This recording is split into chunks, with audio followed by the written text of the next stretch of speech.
नमस्कार। आपका स्वागत है आपके अपने चैनल दिव्य दृष्टि में। आप सभी को मकर संक्रांति की हार्दिक शुभकामनाएं। मकर संक्रांति सूर्य के राशि परिवर्तन का त्योहार है। पौष माह में जब सूर्य धनु राशि छोड़कर मकर राशि में प्रवेश करते हैं, तब इस समय को संक्रांति कहा जाता है। हिंदू धर्म में सूर्य देव को प्रत्यक्ष देवता माना जाता है, जो हर दिन हमें ऊर्जा और जीवन प्रदान करते हैं। ज्योतिष शास्त्र में सूर्य को नवग्रहों का राजा माना गया है।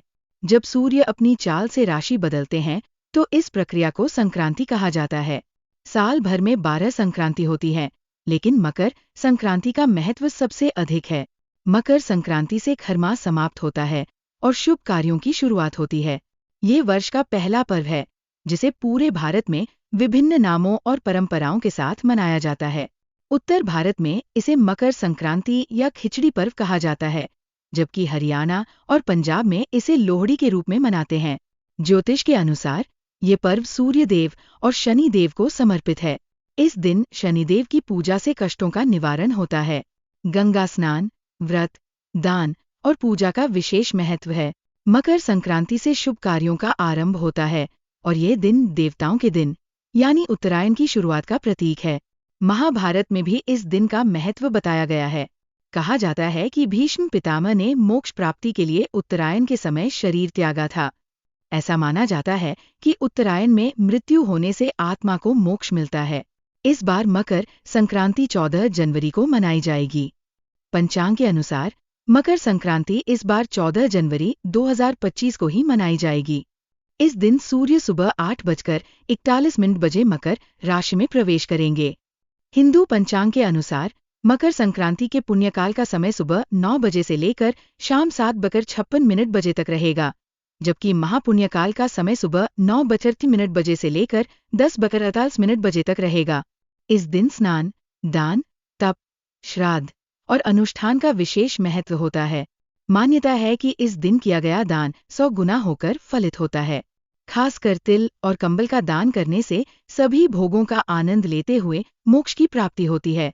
मकर संक्रांति पर कुछ सरल उपाय अपनाकर आप अपने भाग्य को मजबूत बना सकते हैं और पापों से मुक्ति पा सकते हैं। इस दिन घर के सभी सदस्यों को ब्रह्मा मुहूर्त में उठकर तिल के जल से स्नान करना चाहिए। स्नान से पहले तिल के तेल से मालिश और तिल का उपटन लगाना पवित्र माना गया है, जिससे सभी पाप नष्ट हो जाते हैं। स्नान के बाद स्वच्छ वस्त्र धारण करें और सूर्य देव को अर्घ्य दें। सूर्य देव को अर्घ्य देते समय कलश में थोड़े से तिल जरूर डालें। पूर्व दिशा की ओर मुख करके कुश के आसन पर बैठकर रुद्राक्ष की माला से इस मंत्र का कम से कम 5 माला जाप करें। आदित्याय विद्महे दिवाकराय धीमहि तन्नो सूर्य प्रचोदयात्। इस मंत्र के जाप से जीवन की हर परेशानी दूर होती है। इस दिन तिल से बने भोजन और खिचड़ी का सेवन शुभ माना जाता है। घरों में तिल गुड़ के पकवान बनाए जाते हैं। शांति के लिए जल से भरे लौट में काले तिल डालकर तर्पण करें। कहा जाता है कि राजा भागीरथ ने मकर संक्रांति के दिन अपने पितरों की आत्मा की शांति के लिए तर्पण किया था। इस दिन बहते जल में गुड़ और कच्चे चावल प्रवाहित करना भी शुभ माना जाता है। सूर्य देव को प्रसन्न करने के लिए पके चावल में गुड़ और दूध मिलाकर खाना चाहिए। इससे सूर्य देव प्रसन्न होते हैं और शुभ फल प्रदान करते हैं। दान का इस दिन विशेष महत्व है। शास्त्रों के अनुसार इस दिन किया गया दान अनंत गुना फल देता है। उड़द, चावल, तिल, चूड़ा, गौ, सोना, चांदी और वस्त्र का दान महादान की श्रेणी में आता है। इस दिन गरीबों को भोजन करवाने से घर में कभी अन्न और धन की कमी नहीं होती। विष्णु धर्मसूत्र के अनुसार मकर संक्रांति के दिन तेल का अधिक उपयोग करना भी शुभ माना गया है। इससे जुड़ी एक पौराणिक कथा श्रीमद् भागवत और श्रीदेवी भागवत पुराण में वर्णित है। सूर्यदेव का परिवार बहुत बड़ा था।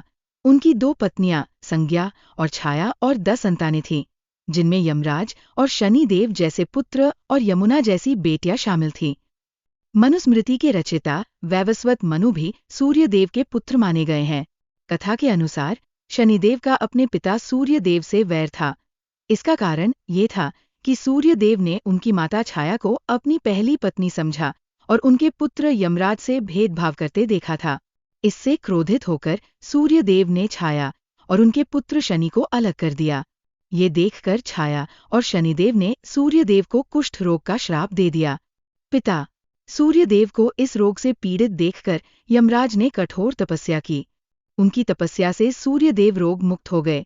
लेकिन शनिदेव और छाया के व्यवहार से क्रोधित होकर सूर्यदेव ने शनिदेव के घर कुंभ, जिसे शनि की राशि भी कहा जाता है, को जला दिया।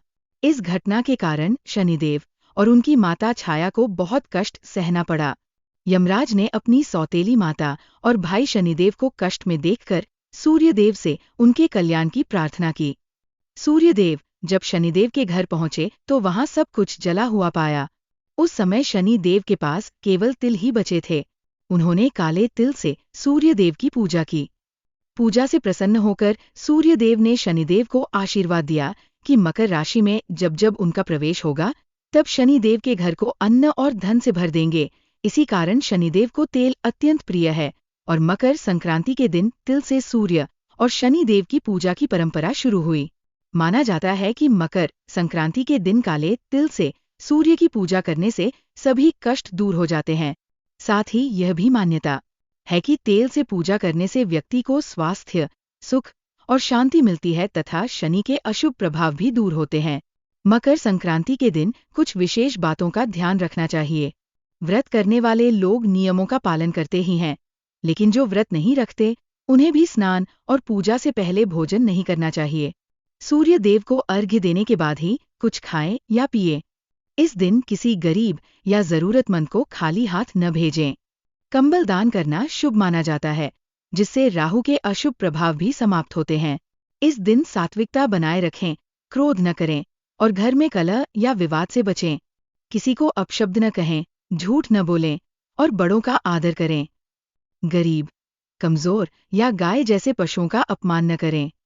इस दिन सात्विक भोजन करें और लहसुन प्याज से परहेज करें। मांस, मछली और मदिरा का सेवन न करें। मकर संक्रांति के दिन सोना चांदी जैसी चीजों की खरीदारी को शुभ माना जाता है। विशेष रूप से इस दिन मां लक्ष्मी के चरण पादुका घर लाएं, कमल गट्टे की माला और लाल चुनरी चढ़ाएं। मां लक्ष्मी को लाल सुपारी और इलायची अर्पित करें। मकर संक्रांति के दिन घर में मीठे व्यंजन बनाएं और देवी को अर्पित करें। फिर इन्हें प्रसाद के रूप में परिवार के साथ ग्रहण करें।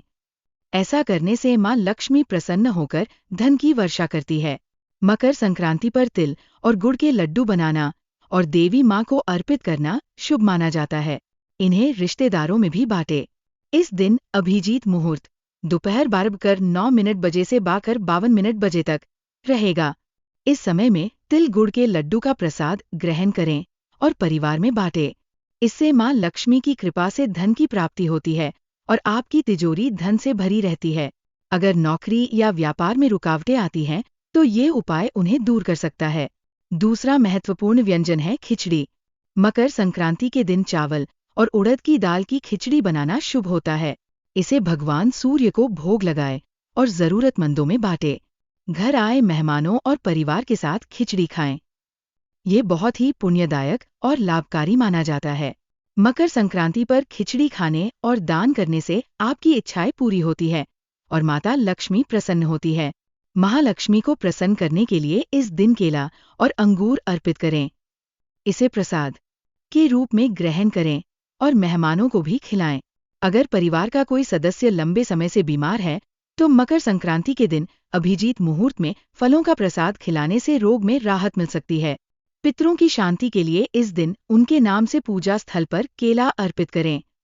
इससे पितृदोष कम होते हैं और पितृदेवता प्रसन्न होते हैं। मकर संक्रांति के दिन घर में लक्ष्मी का वास बनाए रखने के लिए खिचड़ी बनाते समय घी और नमक का उपयोग करें। अभिजीत मुहूर्त में थोड़ा नमक हाथ में लेकर खाना चाहिए। ऐसा करने से माता लक्ष्मी की कृपा बनी रहती है और धन, रोजगार तथा व्यापार में तरक्की के साथ साथ अचानक धन लाभ के योग भी बनते हैं। मां लक्ष्मी को शकरकंद का भोग अर्पित करें और इसे पूरे परिवार के साथ साझा करें। ये घर में धन, धान और सुख शांति लेकर आता है। इसके अलावा चना, मूंगफली, बेल और अमरूद का सेवन और दान भी इस दिन शुभ माना जाता है। मुख्य द्वार और पूजा स्थान पर दीपक जलाना अनिवार्य है। इस दिन महिलाओं को बाल धोने से बचना चाहिए। यह पर्व सकारात्मकता और प्रेम का प्रतीक है, इसलिए क्रोध और अशांत व्यवहार से बचें। पेड़ों की कटाई और छंटाई इस दिन वर्जित है। शास्त्रों में कहा गया है कि मकर संक्रांति पर किया गया दान कभी व्यर्थ नहीं जाता। गाय को गुड़ और चारे का भोग लगाएं। यदि संभव हो तो गौशाला में 14 गुड़ की भेली या ले जाकर गाय को खिलाएं। ये सभी देवी देवताओं की कृपा पाने का मार्ग है और पापों का नाश करता है। गाय के चरण छूकर आशीर्वाद लेने से घर में समृद्धि और सुख बना रहता है। अगर इस दिन कोई जरूरतमंद साधु या भिखारी आपके घर आता है तो उसे खाली हाथ न लौटने दें। पड़ोसियों और आसपास के लोगों को भी कुछ न कुछ दान करें। इस दिन भोजन कराना बहुत पुण्यदायक माना जाता है। अगर आपको ये जानकारी पसंद आई हो तो वीडियो को लाइक करें और चैनल को सब्सक्राइब करना न भूलें। हमें कमेंट बॉक्स में हर हर महादेव लिखकर जरूर बताएं। धन्यवाद।